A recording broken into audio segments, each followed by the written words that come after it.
clear tu te in java in jabele vekule video tharnen ngan lo le ta tun tuma chuanin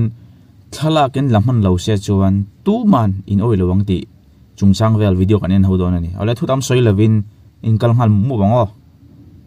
apakhatna chuan hei hi ni kan chiarange he pa hi ka khong ai lutuk ma feli Thla pui to ma a chon tha chat le sia ma filin kalsan dei he ava khoi sak tak le o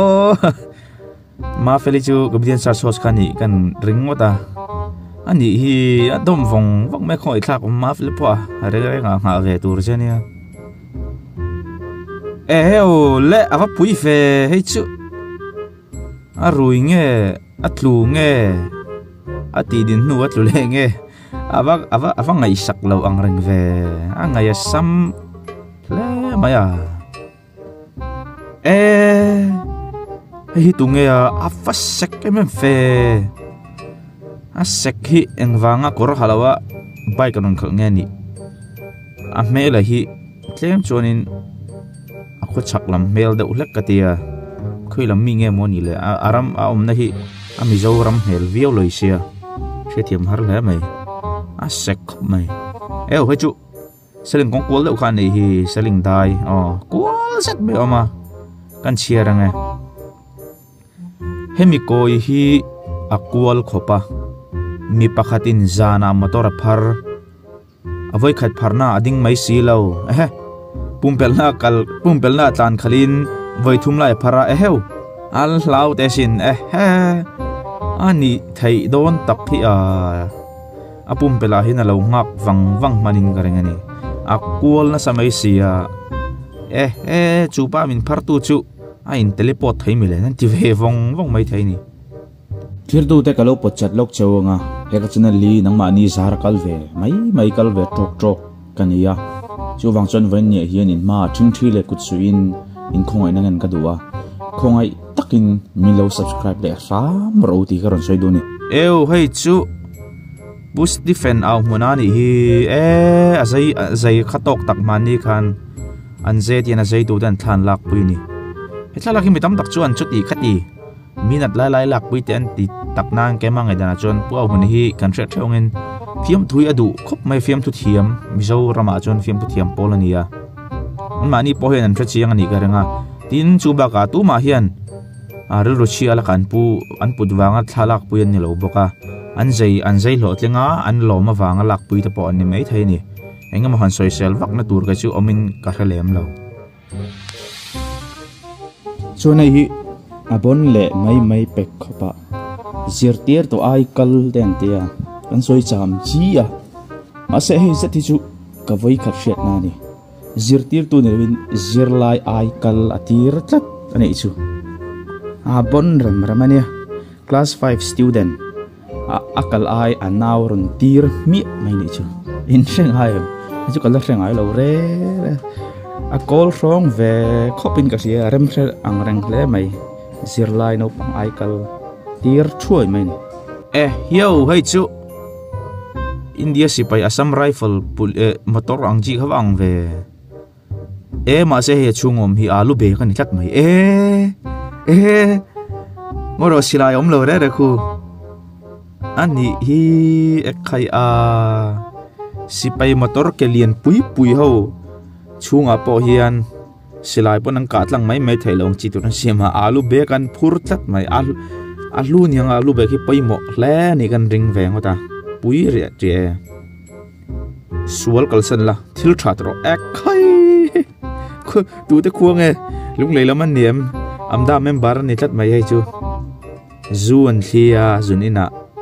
an thil in ziaka sual kalsan la thil thatro awa in tulo rem vele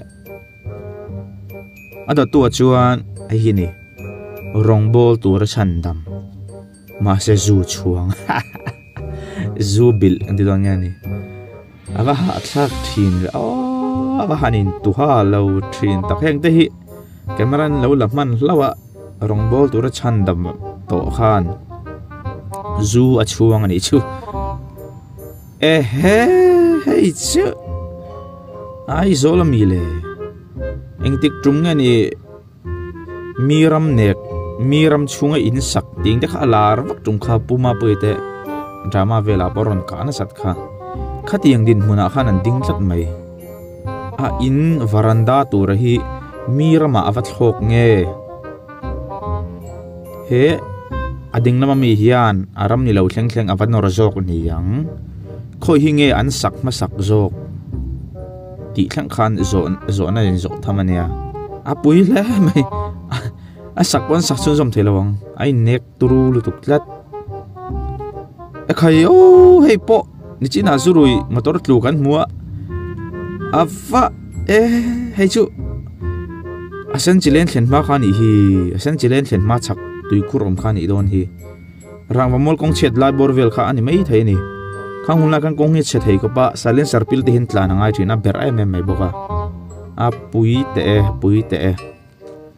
a bai kam muta asil mi ami mai ni hei po chu an eng thiu mai a ting hi thil hi a thleng ve cho ga sap tong ka glitch in the matrix an ting chi thil thleng fu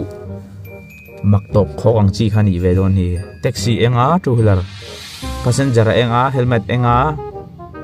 akhal tu eng boka helaya footpata a in von na ban thleng hina lo eng vek ni himole a fa mak ngai ve thil thleng kha takani gareng le hei po chu tu khote pastor ngati gen zirtir lo mi le kor hak dan hi ina kal ve ngat ngat om se o an kho chu kor hak dan an len zirtir ngai don tlat mai khoi kau ran nge mon le lo soi teu she tai no me hiu hei po chu khai a farap thak khoi kho pa nge mo ni le pa ka mu to chun le lian ber mai ome mizo an niem ka shalava masedap invel da so ma mizo chu ang kho mai mizoram ma chu anga afa han lian thang thang ai vele thang ra ti don lo thang ra bun lian lek lek mai thai ni aden mai lo ai rang su pai ai su lo la he pe chu nei seng don lo heu he chu cái mà zo khi mình là ta che mo la tin a thiet ba tham ru lak sak te hi eng nor hoi hot bor level khani mai the ani lo mai the bok ka chil a thiet pa la a thiet pa min lak sak ro tia ama anu lo kun lai mo a lat lat mai thiet pa boi sual thiam ve re hella hei po ava lak lo trin ve traffic hina din tir nge le pai khal du hi a thin pa hi a in pe zo le mai ar nge nga de sak awan in pe zo thin ve chen ta ni chuan traffic na din ding ga sami lo maya a pui thin te an lo la fu man hlau mai ni ole heng po ni se thlir tu te tu ta chungan du tu tokri photanga munam te lo tia lo hlim pui nge kan bai sa ya tiang lo hlim pui ni chuan khong ta ke mi lo like mi lo subscribe purin in khong ai karon ngen le in sa vai mang tha de vek phatule in mule theu kan tum don ya